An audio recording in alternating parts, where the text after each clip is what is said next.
Hello, welcome back to another Bent Talk. Thanks for joining in.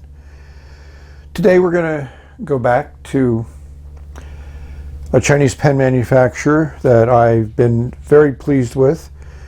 Their quality, their materials, their nibs, construction, design, they pretty much hit the ball out of the park. And now they have a new box. So I got these from my friend Bobby. They came in about 2 weeks, which is pretty good for the China Post e-packet with the U.S. Post Office. So this is really just a black box. That little red stripe there. Oh, it's red on the inside. No other identifying marks. A little bit of shipping damage there, but it doesn't bother me. And what's nice is this is a nice magnetic closure. Quite unique for an inexpensive pen. We open it up and we'll see a 349. Little foam package here to keep it in place. Nice little elastic band, nice soft bed. No other markings, but certainly nice. So I got this because I wanted a clear version. I wanted it in green. Penboy Roy would be jealous, but I think he already got one, so I'll get to keep this one. We're going to compare this with the 308/266 model. I think there's some interesting design characteristics that they've changed. So I did have two of these boxes. So let's open up this one and see what we have. We have a cloud model. Could be called an ice model. I think this is going to fill out my 266/308 models. I always kind of like this type of acrylic, semi-transparent to a degree. We're going to also compare this design with the 349. From my previous videos, I prefer this design for a number of reasons. The other thing to keep in mind with this video is there will be no ink put on paper because all these pens I've written with it, the same nib that I've written with numerous times. So just look up some of the earlier PENBBS videos for how these pens write. The nibs are very consistent. The pen design is very consistent.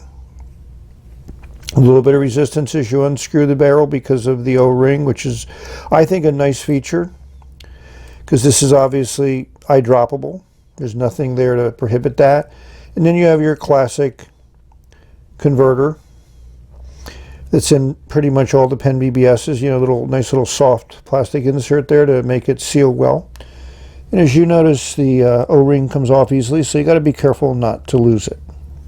So here we have a subset of my PENBBS's in the Schaefer balance mode or the Sailor 1911 design, or however you want to describe this kind of cigar-shaped design.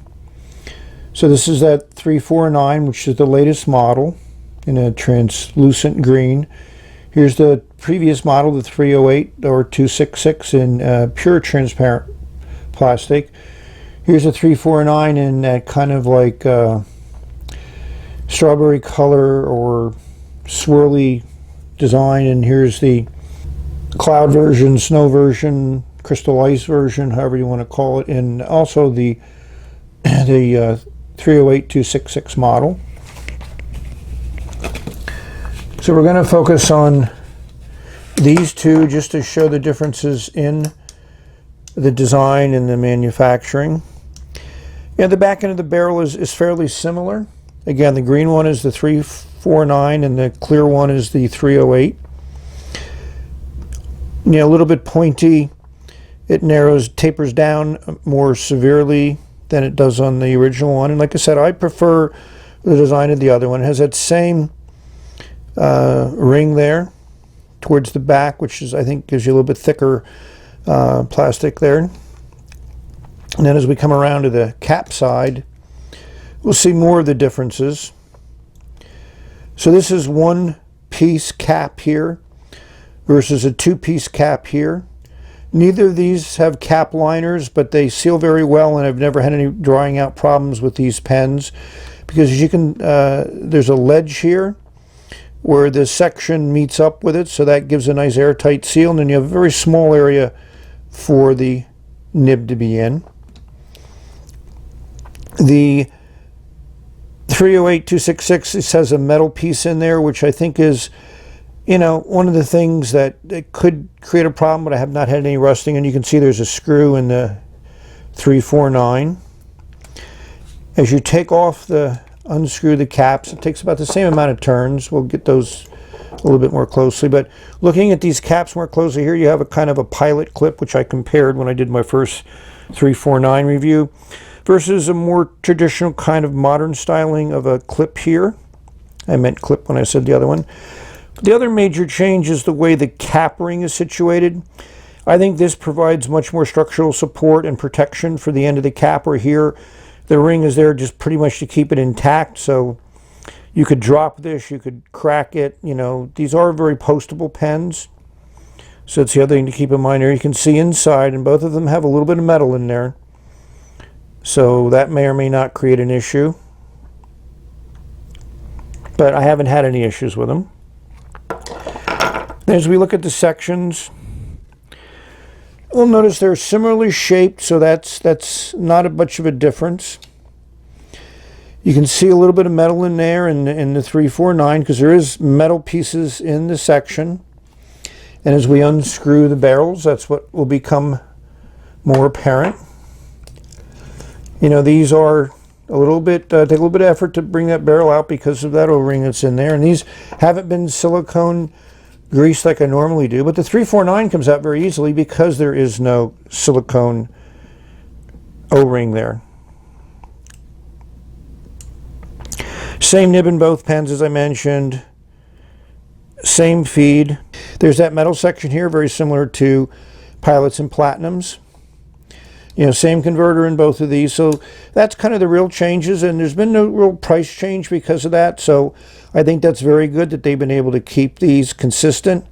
You can see that slight little turn up at the end of that nib, which really makes the writing experience very smooth and very consistent.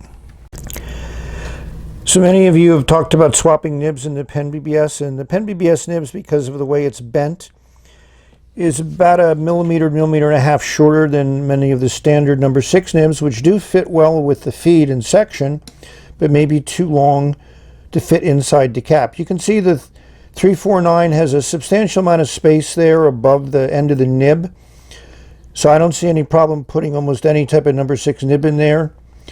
The 308 or 266 still has a decent amount of space there, but you know, the nib is going to be tight, and depending upon how you seat it, and hopefully you seat it correctly, because there is a stop there in the feed, so the nib, it fits in one spot.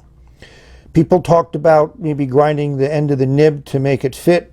Some other people talked about just maybe removing a little bit of the section so the nib will sit a little bit deeper. But then, of course, the way the nib sits on that feed is going to be impacted. Right now you can see how nicely that feed goes towards the end of the nib. So, you know, just keep in mind that you can swap nibs in these. I've done it. I've done it with a number of different nibs. I put goulets in here. But it is a tight fit, and if you're off a little bit in alignment, and these pens do have some manufacturing variations in them, the nib may touch the top of the cap. So in closing, if you like hand-turned acrylic pens of this shape and design, and you like a smooth writing fine to medium nib, then these are definitely a pen that I would strongly suggest you consider. You know, they make a number of different models. These are just, I would call them more classic designs. They make a long version, the 267, which is more like a desk pen that has a cap on it. And then they make kind of a unique design, the 323, which is not postable, but certainly has a shape designed to be ergonomically friendly. So definitely give them a shot. I know a lot of my readers have already purchased some PENBBS pens, and the vast majority of them are very pleased with them and find them to be very good writing instruments, you know, both aesthetically pleasing and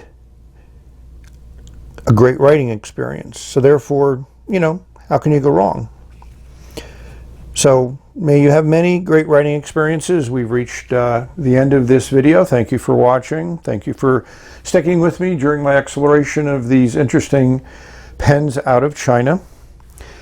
So may you have many great, phenomenal, exciting, stimulating, mind-expanding, thought-provoking, thought-sharing pen experiences. Enjoy inks, nibs, and paper. Until next time, bye.